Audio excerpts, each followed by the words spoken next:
back into another episode of NA Now. Brendan Hofstra joined here with Fairbanks Ice Dogs head coach Ryan Theros. Ryan, first off, we were talking a hair off screen there, but the summer, where did it go? I have no idea. It was a blur, and Right. back up in Fairbanks now already and ready to get started. You finished your first year at the helm last year with the Ice Dogs. Just talk about last season and what you took away.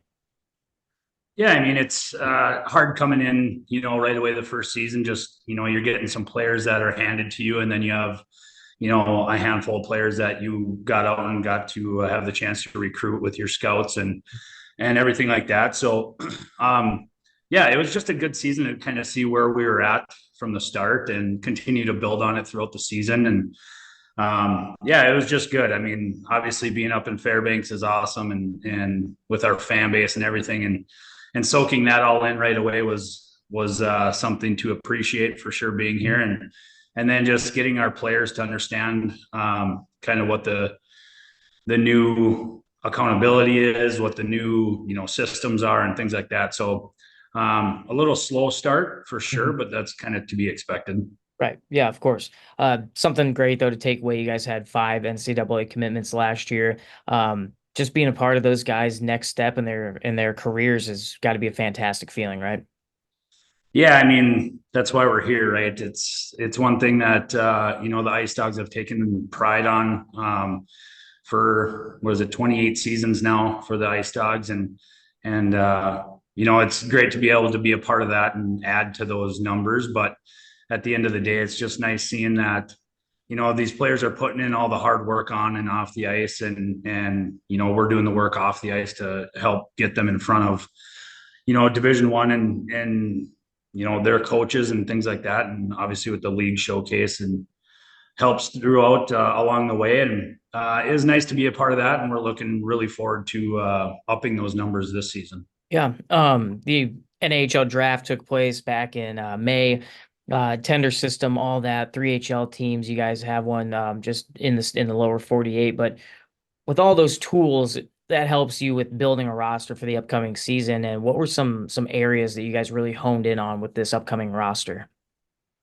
Yeah, I mean we had a pretty young roster last year, with two age outs.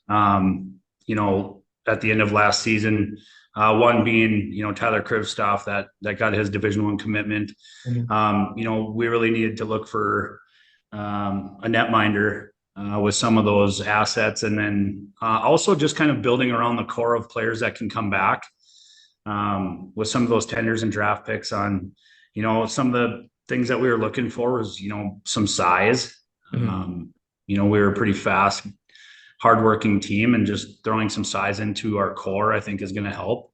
But yeah, just kind of all around looking to build young still. Mhm. We had a young team last year, and I think we're actually probably going to be younger this year, but with more experience, Yeah. with a lot of our returners coming back. Uh, each coach has a different answer for this one, but what's your expectations for this upcoming year? Well, I mean, at the end of the day, you want to win the Robbie Cup. Mhm. That's always on our mind, and that's on every coach's mind as far as from the beginning of the season.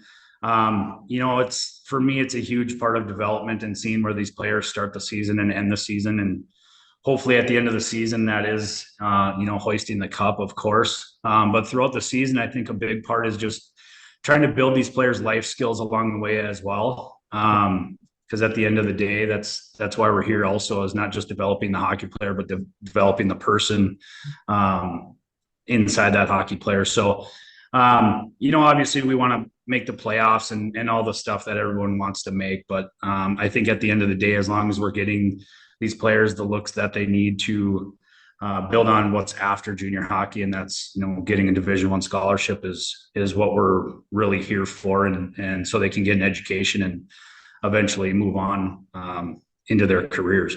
Yeah. The NHL Showcase kicks off in September. You're no stranger to that event.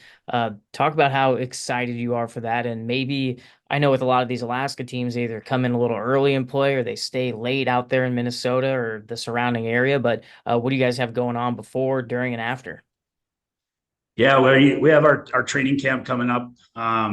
We got a week of training camp, and then we head right back down to the lower 48. We'll be down there for right at 4 weeks. So we take off on right at the beginning of September, and then we're down there through the showcase. So we have a couple preseason games that we're looking forward to kind of see where we're at with training camp numbers. And then we have a couple series before the showcase this year, which I think is really nice just for the guys to kind of get their feet wet a little bit before we get to the showcase. And the showcase it's unbelievable. I mean, the league does an unbelievable job with obviously the marketing side of it and what you guys do.